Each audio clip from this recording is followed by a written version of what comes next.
things, obviously, that Kenya does need a working health system. That goes without saying. It's a no-brainer. And that Kenya needs, and because it is kind of like a sacco where everybody puts a little bit into it and then allows you to then treat people.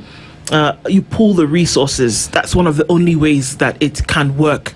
We've seen it work in different parts of the world, so it's clearly understood that if you're going to then be able to offer healthcare from a public perspective, that everybody's got to put a little bit into the basket, and also from the understanding that not everybody's going to be sick at the same time. So that's the model upon which this is formed. Now, in October 2 years ago, I believe the CS at that time then rolled out, because it was a different CS than what we currently have, rolled out the SHA system. And there was a lot of hullabaloo about what it was. 104 billion shillings was setting up this system. And it was supposed to be foolproof and ready to go and let's move. And everybody was told to register and do your business. Go down, fast forward a couple of years, and for the last 7 days, I think now on 8 days, 9 days, there's been a glitch in the SHA system where your one-time password for you to then activate the process for you to get treatment in hospitals is not working. We were also told yesterday now that they were shifting from that system to another one. And this is now where confusion sets in because we're not quite sure what happens. Does that mean that you've abandoned the old system? Does it mean that now you've gone from analog to digital, where understanding that it was a digital system anyway? Dr. Muriuki, help us out to understand what's going on right now. And we look into now the debt and other issues.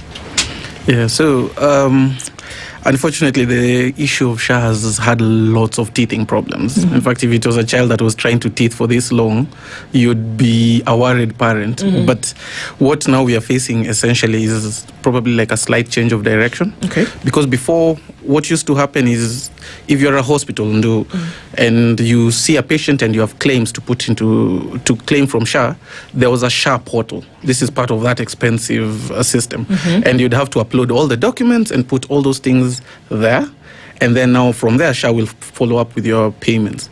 Now, what SHA wants to migrate facilities to is a HMIS system, which is a hospital management system. That was it, HMIS. HMIS, yeah. We knew it was a miss. We weren't quite sure which one. Which we kind of miss. Miss it was. It's always a miss. No, this is just the H one. Okay. Yeah, so, and the idea of a HMIS, which is a health management information system, it's more than just a portal for putting in claims. It manages the entire hospital.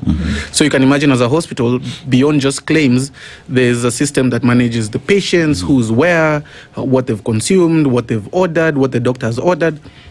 So most hospitals have essentially a system.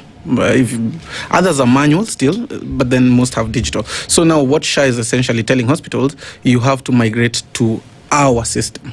So that then now when you see a patient in your facility, wherever it might be in Kenya, you see them using our system. So that then now eventually you don't need to do another whole claim process. Okay. But then if you've seen them through our system, we also have visibility into what you're doing. Yeah, which of course raises more questions. But that's not a good thing, Dr. Harry? I mean, surely that would help in like paying of claims and things like this, isn't it? Exactly. And that's the thinking behind it, that SHA is saying, instead of even doing double work where you see a patient using your system and then you have people in the claims department to now do the claims, just run the patient through our system, order the drugs through our system, the procedures, the treatment. We can see everything. Therefore, there's no redundancy. So on paper, it's good. But then, what I'll ask you maybe is, if you've run a hospital for 20 years, you probably have your own system. You probably have your own records. Number two, what happens to the ones that you finished claiming through the former portal? The ministry right now is saying, don't worry, as much as we're not using that, those claims will still be verified and everything. Number three, it also brings up issues of privacy. Data privacy. Because at the end of the day, one thing you can do is have a system for putting claims. But if you're running your entire hospital using a system that has a back-end access by the people at SHA, maybe my ex works at SHA and needs to know what is happening with me, can just check my records from there. So once you force hospitals to onboard onto a system that they themselves have not procured, they themselves do not know who else has access to, you open up another can of